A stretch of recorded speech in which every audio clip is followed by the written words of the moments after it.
भगवान शिव का 11वां ज्योतिर्लिंग है श्री रामेश्वरम। यह ज्योतिर्लिंग तमिलनाडु राज्य के रामनाथपुरम नामक स्थान में स्थित है। इस ज्योतिर्लिंग की स्थापना मर्यादा पुरुषोत्तम भगवान श्री रामचंद्र जी ने की थी। इसके बारे में कहा जाता है, जब भगवान श्री रामचंद्र जी लंका पर चढ़ाई करने के लिए जा रहे थे, तब इसी स्थान पर उन्होंने समुद्र की बालू से शिवलिंग बनाकर उसका पूजन किया था। ऐसा भी कहा जाता है कि इस स्थान पर ठहरकर भगवान श्री रामचंद्र जी जब जल पी रहे थे, तब आकाशवाणी हुई कि मेरी पूजा किए बिना ही जल पीते हो।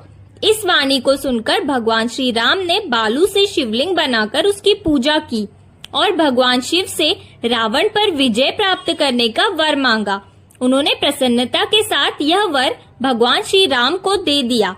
भगवान शिव ने लोक कल्याण के लिए ज्योतिर्लिंग के रूप में वहां निवास करने की सबकी प्रार्थना भी स्वीकार कर ली। तभी से यह ज्योतिर्लिंग यहाँ विराजमान है। इस ज्योतिर्लिंग के बारे में यह भी कहा जाता है कि जब भगवान श्री राम रावण का वध करके लौट रहे थे, तब उन्होंने अपना पहला पड़ाव समुद्र के उस पार गंधमादन पर्वत पर डाला था। वहां बहुत से ऋषि और मुनिगण भगवान श्री राम के दर्शन के लिए उनके पास आए। उन सभी का आदर सत्कार करते हुए भगवान राम ने उनसे कहा कि पुलस्त्य के वंशज रावण का वध करने के कारण मुझ पर ब्रह्म हत्या का पाप लग गया है। आप लोग मुझे इससे निवृत्ति का कोई उपाय बताइए। यह बात सुनकर वहां उपस्थित सारे ऋषि मुनियों ने एक स्वर से कहा कि आप यहाँ शिवलिंग की स्थापना कीजिए, इससे आप ब्रह्म हत्या के पाप से छुटकारा पा जाएंगे। भगवान श्री राम ने उनकी यह बात स्वीकार कर ली और हनुमान जी को कैलाश पर्वत जाकर वहां से शिवलिंग लाने का आदेश दिया।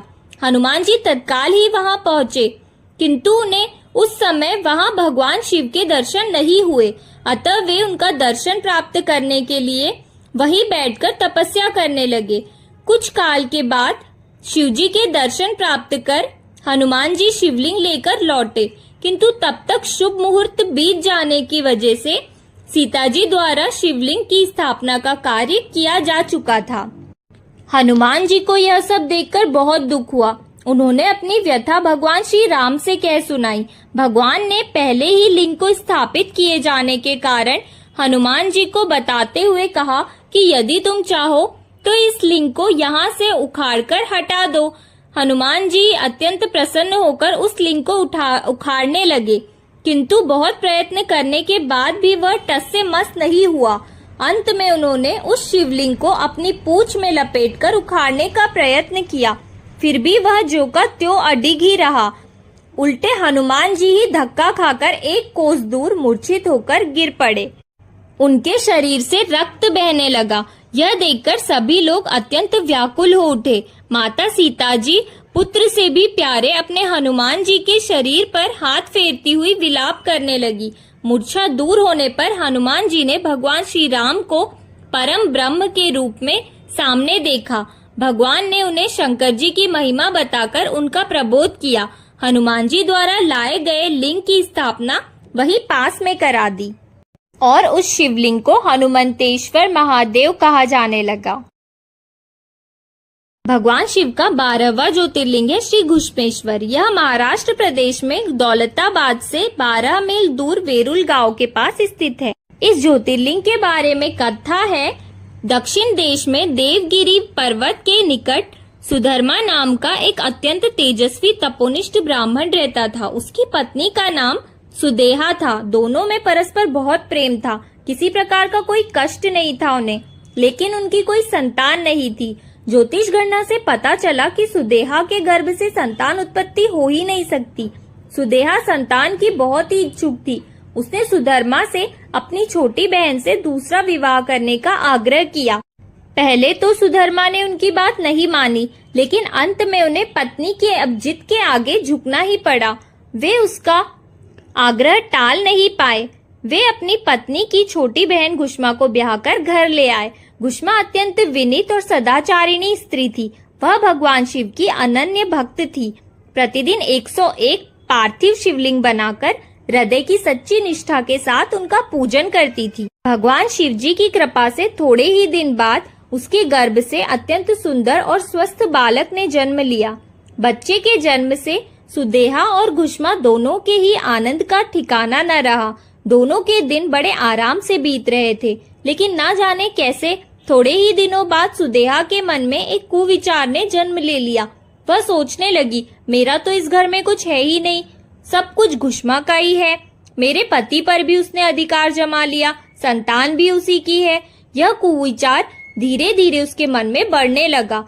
इधर घुष्मा का वह बालक भी बड़ा हो रहा था। धीरे धीरे वह जवान हो गया, उसका विवाह भी हो गया।